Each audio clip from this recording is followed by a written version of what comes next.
وعلیکم السلام ورحمۃ اللہ وبرکاتہ۔ اللہ رب العالمین آپ کو جزائے خیر عطا فرمائے اور خیر و عافیت میں رکھے۔ آپ کا سوال تھا کہ مغرب کی نماز میں اور وتر کی نماز میں کیا فرق ہے،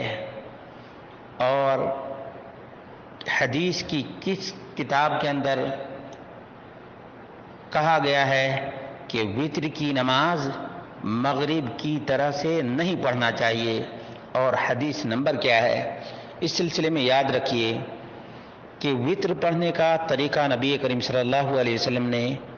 3 رکعات کو 2 طریقے سے بتایا ہے۔ ایک طریقہ تو یہ ہے کہ 3 رکعات پڑھنے کے لیے 2 رکعات کے بعد بیٹھ کر سلام پھیر دینا چاہیے، بیٹھ کر سلام پھیر دینا چاہیے اور پھر سے 1 رکعت ادا کرنی چاہیے، ایک طریقہ۔ دوسرا طریقہ یہ ہے کہ 3 رکعت ایک ہی سلام سے اور بغیر تشہد کے 3 رکعت پڑھنا چاہیے۔ لیکن جو نبی مکرم صلی اللہ علیہ وسلم نے وتر کو مغرب سے مشابہ نہ کرنے کا حکم دیا ہے وہ اس طرح سے کہ مغرب کی نماز میں تحیات اور تشہد کے لیے بیٹھا جاتا ہے، بغیر سلام پھیرے ہوئے تیسری رکعت کے لیے کھڑا ہوا جاتا ہے، جبکہ وتر کی نماز کو ایسا کرنے کا حکم نہیں ہے، بلکہ یا تو 2 رکعت پڑھ کر کے سلام پھیر دے یا بیٹھے ہی نہیں، ڈائریکٹ تیسری رکعت کے لیے کھڑا ہو جائے اور 3 رکعت مکمل کرے۔ آئیے ان احادیث کے حوالہ جات آپ کے سامنے پیش کر دیتا ہوں۔ سنن دارقطنی میں ایک باب ہے، لا تشبہ الوتر بصلاۃ المغرب، ایک باب ہے، اور اس باب کے تحت جو حدیث لائے ہیں وہ انشاءاللہ العزیز بیان کریں گے کہ وتر کی نماز کو مغرب کے مشابہ نہ بناؤ، اور مشابہ اسی صورت میں 3 رکعت وتر نماز ہو جائے گی جب تشہد کے لیے بیٹھے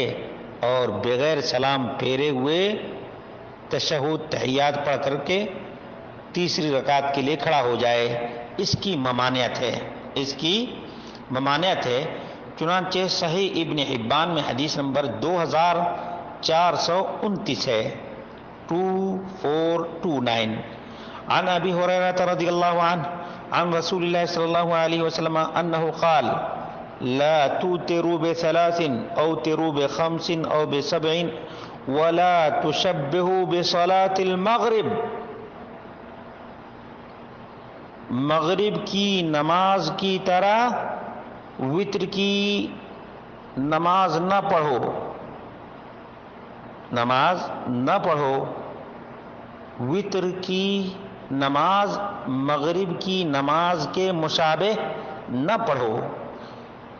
صحیح مسلم کی شرط پر یہ سند بالکل درست ہے۔ مستدرک حاکم جلد نمبر 1 صفحہ نمبر 304 پر بھی ہے، اور بیہقی جلد نمبر 3 صفحہ نمبر 31 پر بھی ہے، دارقطنی میں جلد نمبر 2 صفحہ نمبر 24 پر بھی ہے، اور اسی طرح سے دارقطنی میں دوسری بھی حدیثیں ہیں اور دوسری جگہوں پر بھی ہیں، اور مستدرک حاکم میں یہ ہے کہ شرط صحیح علی شرطہما، امام ذہبی نے بھی ان کی موافقت کی ہے۔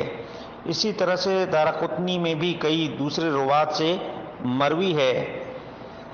اور مستدرک حاکم میں بھی اور سنن البیہقی میں بھی 2 جگہوں پر یہ روایت مروی ہے۔ معلوم یہ ہوا کہ جو لوگ مغرب کی طرح وتر کی نماز 3 رکعت پڑھتے ہیں وہ نبی مکرم صلی اللہ علیہ وسلم کی مخالفت کرتے ہیں، ایسا نہیں کرنا چاہیے۔ اگر 2 رکعت کے بعد بیٹھنا ہی ہے تو بیٹھیں، یہاں تک کہ سلام پھیر دیں، سلام پھیر دیں، لیکن تحیات میں بیٹھ کر تشہد میں بیٹھ کر بغیر سلام پھیرے ہوئے کھڑے ہو جاتے ہیں، یہ بالکل مغرب کے مشابہ ہے، بالکل مغرب کے مشابہ ہے۔ اور پھر جو رفع الیدین کرتے ہیں بیچ میں، یہ بھی درست نہیں ہے، یہ بھی درست نہیں ہے۔ بہرحال اللہ رب العالمین فقہ فی الدین عطا فرمائے اور نبی کریم صلی اللہ علیہ وسلم کی سنت ہی کو اپنی آنکھوں کا ٹھنڈک سمجھیں اور ماتھے کا جھومر بھی، اس لیے کہ نبی کریم صلی اللہ علیہ وسلم کی اتباع میں کامیابی ہے، کامرانی ہے، اور امتی کی اتباع اور فرمانبرداری میں وہ بھی نبی کریم صلی اللہ علیہ وسلم کی مخالفت میں کسی امتی کی بات ماننا نقصان دہ ہے، سراسر گھاٹے کا سودا ہے۔